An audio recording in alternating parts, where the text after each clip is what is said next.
আমরা আজকে যে ন্যাক্কারজনক যে ঘটনাটির পুরো বাংলাদেশ যেটি সাক্ষী হয়েছে, এটি মূলত হচ্ছে আগামী নির্বাচন কেমন হতে পারে এবং সেই নির্বাচনে এই নির্বাচনের ভূমিকা কি, নির্বাচন কমিশনের ভূমিকা কি হবে এবং আগামী নির্বাচনে বিএনপি কি ভূমিকা রাখবে এবং পুলিশ কি দর্শকের ভূমিকা রাখবে, কি ভূমিকা পালন করবে, সেটির আজকে প্রমাণ হয়ে গিয়েছে।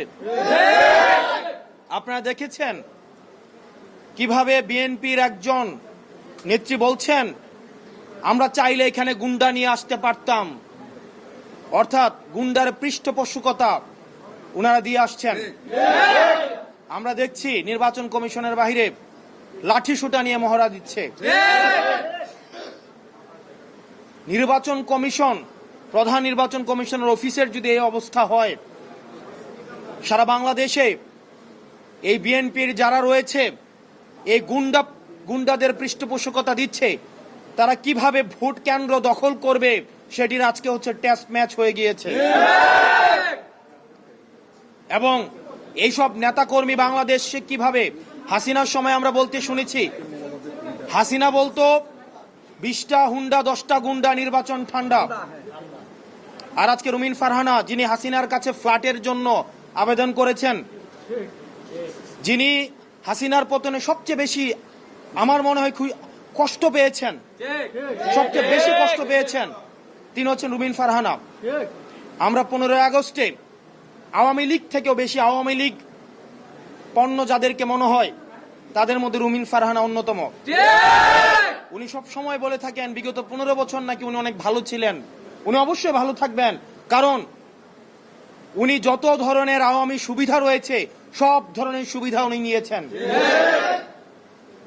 আজকের নির্বাচন কমিশনের যে ভূমিকা রেখেছেন, আমরা সেই ভূমিকাকে আমরা সবসময় প্রশ্নবিদ্ধ আমরা করে এসেছি। আমরা পুলিশকে দেখেছি এখানে নীরব দর্শকের ভূমিকা পালন করেছে। আমরা দেখলাম পুলিশ আমাদের নেতা কর্মীদেরকে আমাদের কিভাবে নির্বাচন কমিশনে ঢুকতে বাধা দিয়েছে, অন্যদিকে বিএনপির নেতা কর্মীদেরকে কিভাবে ফ্রি এক্সিট দিয়েছে।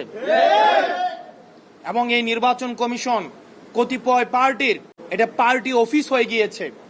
আমরা বলে এসেছি, বারবার করে বলে এসেছি, আমরা একটি গ্রহণযোগ্য অবাধ নিরপেক্ষ নির্বাচনের দিকে আমরা যেতে চাই।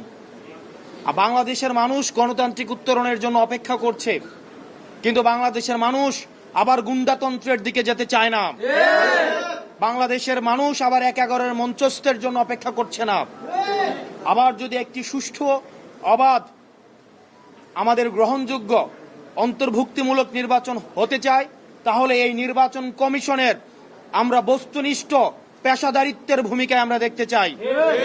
এভাবে নির্বাচন কমিশন যেভাবে দলকানা একটি দলের প্রতি, একটি দলের এজেন্ডা বাস্তবায়নে যেভাবে নির্লজ্জের মতো কাজ করছে, সেটি আমাদের যে নির্বাচনমুখী আমরা হচ্ছি সেটির অন্তরায় বলে আমরা মনে করছি। সেজন্য আমাদের একটি সুষ্ঠু নিরপেক্ষ নির্বাচনের জন্য আমাদের এই নির্বাচন কমিশনকে অবশ্যই আমাদের দল মত নির্বিশেষে নিরপেক্ষ ভূমিকা পালন করতে হবে। নতুবা আমরা এই নির্বাচন কমিশনের পুনর্গঠনের জন্য আমরা অনতিবিলম্বে এই নির্বাচনের প্রতি, কমিশনের প্রতি যে আমাদের আস্থা ছিল, সেই আস্থা ক্রমশ ক্ষীয়মান।